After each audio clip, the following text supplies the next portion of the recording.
Selamat malam, perkenalkan nama saya Lucy Agustina, NIM 170300012.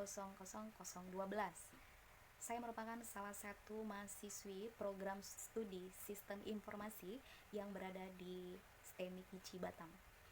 Baiklah, yang pertama saya ingin menyapa terlebih dahulu untuk Pak Dasril Aldo selaku Ketua Kaprodi STEMI ICI dan juga dosen pembimbing.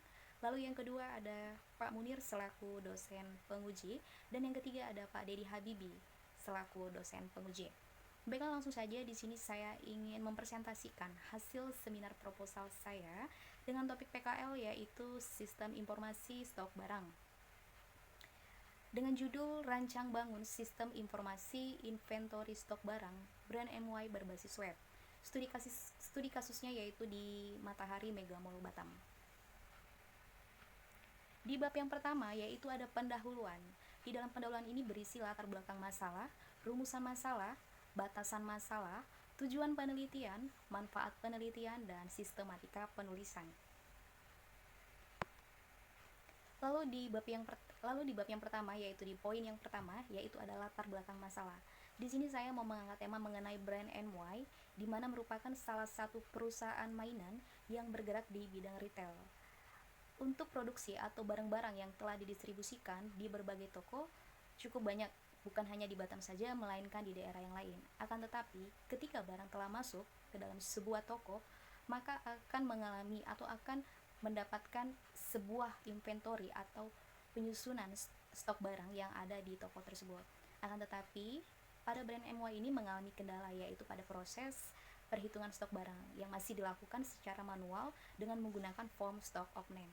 Maka dari itu, penulis ingin sekali membuat sebuah sistem informasi inventory yang berbasis web dengan tujuan untuk mempermudah proses administrasi nantinya. Lalu yang kedua ada rumusan masalah. Rumusan masalah ini berisi tentang pertanyaan-pertanyaan singkat dan jelas mengenai penelitian yang akan kita angkat. Di sini saya membuatnya yaitu tentang bagaimana merancang sebuah sistem informasi dan juga untuk bagaimana cara untuk mengimplementasikannya. Lalu yang ketiga ada batasan masalah atau ruang lingkup dari penelitian tersebut. Di sini saya membuatnya yaitu di brand MY saja dan di satu deptor saja. Lalu untuk tujuan penelitiannya yaitu kita dapat membuat sebuah sistem informasi, lalu kita dapat merancangnya dan menerapkan, sekaligus kita dapat mengefisienkan dalam segi waktu proses pencatatan. Nah, di manfaat penelitian ini kita dapat meminimalisir waktu dalam segi proses pencatatan, sekaligus dapat mempermudah perhitungan stok barang. Di sistematika penulisan, di sini terdiri dari ada bab 1 pendahuluan yang merupakan latar belakang masalah, manfaat, tujuan, rumusan masalah, dan yang di bab kedua yaitu ada landasan teori yang merupakan teori-teori para ahli. Lalu yang ketiga ada metodologi penelitian yang merupakan kerangka kerja. Lalu yang keempat ada analisa dan perancangan sistem, di mana di dalam analisa ini kita membahas atau mengupas tuntas tentang penelitian yang akan kita bahas dan juga rancangan diagramnya seperti apa.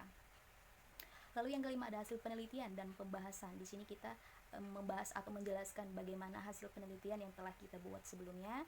Lalu dan yang di bab yang keenam ini yaitu penutup, berisi kesimpulan dan juga saran. Kita masuk di bab kedua yaitu ada landasan teori. Di landasan teori ini ada poin-poinnya yaitu ada rancang bangun, sistem informasi, RPL, UML, sistem inventory, web, dan juga database. Di rancang bangun ini merupakan tahapan awal sebelum kita melakukan perancangan atau sebuah proses dalam sebuah kegiatan atau proyek.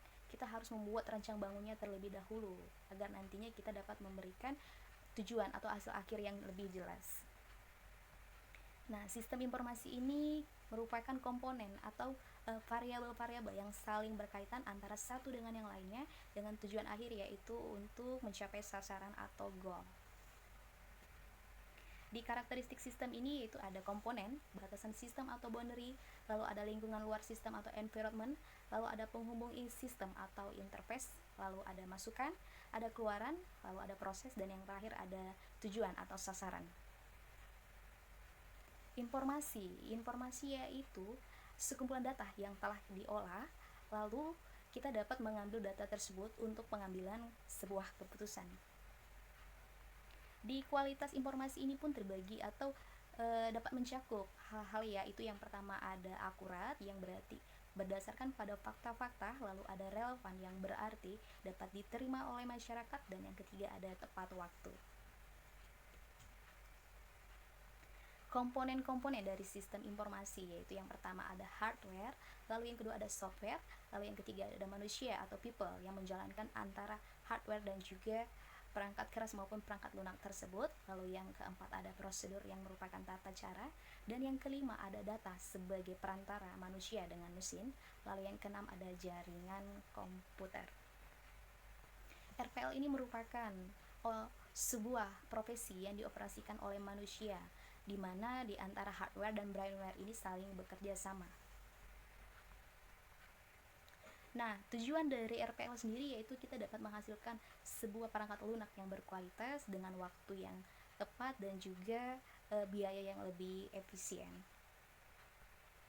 SDLC ini sendiri merupakan siklus hidup software, di mana di sini terdapat langkah-langkahnya, itu ada perencanaan, analisa kebutuhan, lalu ada desain, implement, uji, testing, lalu yang terakhir ada perawatan atau maintenance.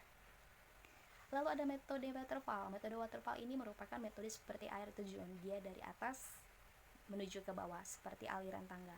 Nah, di metode waterfall ini juga terdapat tahapan-tahapannya, yaitu yang pertama ada recruitment atau analisa kebutuhan, lalu ada design, implementation, verification, dan yang terakhir ada maintenance atau perawatan. UML sendiri yaitu Unified Modeling Language, yang merupakan bahasa atau bahasa yang digunakan pada saat pemodelan sebuah atau membuat sebuah sistem software. Nah, bagian-bagian dari diagram UML ini yaitu ada use case diagram. Ini merupakan terdapatnya aktor dan juga sistem yang saling bekerja sama. Lalu ada class diagram yang merupakan gambaran dari database.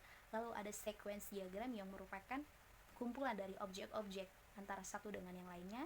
Lalu ada activity diagram yang merupakan kegiatan dari sebuah aktivitas.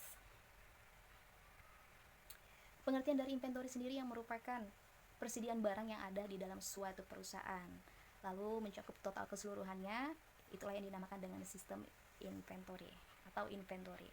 Sedangkan pengertian dari sistem inventory itu lebih kepada manajemen dalam sebuah pengaturan data yang dapat diimplementasikan di dalam sebuah perusahaan ataupun organisasi.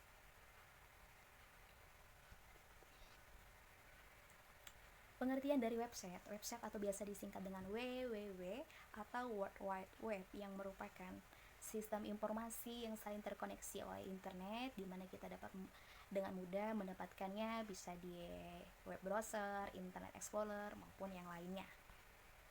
Nah, database merupakan kumpulan data yang disimpan secara dinamis dalam sebuah komputer dengan perangkat lunak. Di metodologi penelitian ini, yaitu di bab ketiga, yaitu berisi tentang kerangka kerja, hal-hal apa saja sebelum kita melakukan suatu proyek atau kegiatan, kita harus melakukan kerangka kerja terlebih dahulu. Di sini ada bagian yaitu tentang rumusan masalah, mempelajari literatur, kita dapat mendapatkan atau mempelajari literatur tersebut bisa dari jurnal-jurnal penelitian terdahulu atau juga buku-buku referensi. Lalu ada pengumpulan data, lalu ada perencanaan sistem, testing dan implementasi sistem, dan yang terakhir ada pembuatan laporan. Gambaran umum untuk perusahaan MOI itu bergerak di bidang retail, kurang lebih sekitar 25 tahun. Lalu ia mempunyai visi dan misi. Yang pertama yaitu ada misinya, itu perusahaan ini dapat menjadikan mainan ini terpercaya dan dapat diterima oleh kalangan masyarakat. Lalu untuk misinya sendiri, yang pertama dia menyediakan aneka jenis mainan yang dilengkapi dengan pembelajaran edukasi dan juga pelayanan terbaik terkait produk yang ia tawarkan. Dan yang ketiga, ia dapat meningkatkan kepercayaan orang tua untuk menjadikan brand NY ini sebagai destinasi mainan pilihan anak. Struktur organisasi dan fungsi operasionalnya yaitu ada pemimpin perusahaan yang paling tinggi, lalu yang kedua ada manajer, assistant manager, bagian pemasaran atau MD, lalu ada chip counter, dan terakhir ada salesman. Sekian presentasi seminar proposal saya. Apabila ada kekurangan mohon dimaafkan. Sekian dan selamat malam.